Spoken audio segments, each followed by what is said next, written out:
ഉണ്ടാക്കാനാണെങ്കിൽ ഭയങ്കര എളുപ്പം, കഴിക്കാനാണെങ്കിലോ അടിപൊളി ടേസ്റ്റും. വെറും 2 മിനിറ്റ് കൊണ്ട് ഞാൻ റെസിപ്പി പറഞ്ഞു തരട്ടെ? റെസിപ്പി പറഞ്ഞുതരാം. അപ്പോൾ അതിന് വേണ്ടിയിട്ട് കുറച്ച് ചിക്കൻ എടുക്കുക. ഉപ്പും മുളകും മഞ്ഞളൊക്കെ ഇട്ടിട്ട് നമ്മൾ സാധാരണ പൊരിക്കുന്ന പോലെ അങ്ങ് പൊരിച്ച് മാറ്റി വെച്ചിട്ട് ചെറിയ പീസുകളാക്കണം കേട്ടോ. പിന്നെ നമ്മുടെ ചിക്കൻ പൊരിച്ച എണ്ണയിലേക്ക് ഒരു 2 ചെറിയ സവാള അരിഞ്ഞതും കൂടെ ചേർത്ത് ചെറുതാക്കി അരിഞ്ഞത് ചേർത്ത് കൊടുക്കുക കേട്ടോ. എന്നിട്ട് ഉപ്പിട്ട് നന്നായിട്ടൊന്ന് വഴറ്റിയെടുക്കുക. ഇനി ഇതിലേക്ക് ഇഞ്ചി വെളുത്തുള്ളി പേസ്റ്റും ഒരു 2 പച്ചമുളകും ചെറുതാക്കി അരിഞ്ഞത് ചേർത്ത് കൊടുത്ത് നന്നായിട്ട് അങ്ങോട്ട് മിക്സ് ചെയ്തിട്ട് വഴറ്റിയെടുത്തതിന് ശേഷം അതിലേക്ക് കുറച്ച് ചിക്കൻ മസാലയും കുറച്ച് കുരുമുളക് പൊടിയും കൂടി ഇട്ട് നന്നായിട്ടൊന്നും കൂടെ വഴറ്റിയെടുക്കുക. എന്നിട്ട് നമ്മുടെ ചിക്കൻ ഇതുപോലെ പീസാക്കിയിട്ട് അതും കുറച്ച് മല്ലിയിലയും കൂടി ഇട്ട് നന്നായി മിക്സ് ചെയ്തിട്ട് മാറ്റി വെക്കണം.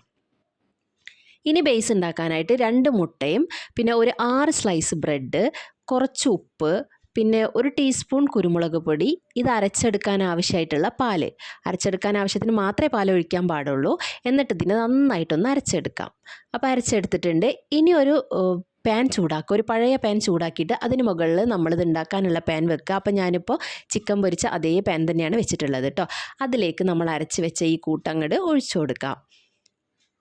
ഇനി ഇതിന് മുകളിലേക്ക് നമുക്ക് ചിക്കൻ്റെ മിക്സ് വെച്ച് കൊടുക്കാം. അപ്പോൾ ചിക്കൻ കണ്ടില്ലേ, ഈ ഒരു വലുപ്പത്തിന് വേണം, ഇതുപോലെ കട്ട് ചെയ്തിട്ട് വേണം കേട്ടോ ഇട്ട് കൊടുക്കാനായിട്ട്. അപ്പോഴാണ് കഴിക്കുമ്പോൾ നല്ല ടേസ്റ്റ് ഉണ്ടാവുക. മാത്രമല്ല എല്ലാ ഭാഗത്തും നന്നായിട്ട് ഫില്ലിങ്സ് വെച്ച് കൊടുക്കണം. ഇനി നമുക്ക് ഇതിന് മുകളിലേക്ക് 1 മുട്ട ഉപ്പിട്ട് ബീറ്റ് ചെയ്തിട്ട് ഇതിന് മേലെ ഇതുപോലെ അങ്ങോട്ട് ഒഴിച്ചു കൊടുക്കാം. ഇനി ഇതിനെ അടച്ച് വെച്ചിട്ട് ഒരു 20 മിനിറ്റ് ലോ ഫ്ലെയിമിൽ കുക്ക് ചെയ്തെടുക്കണം. അപ്പോൾ ഒരു 20 മിനിറ്റ് കഴിയുമ്പോൾ നമ്മുടെ സ്നാക്സ് ഇതുപോലെ വെന്ത് വരും. ഇനി ഇതിനെ നമുക്ക് തിരിച്ചിട്ട് കൊടുക്കണം.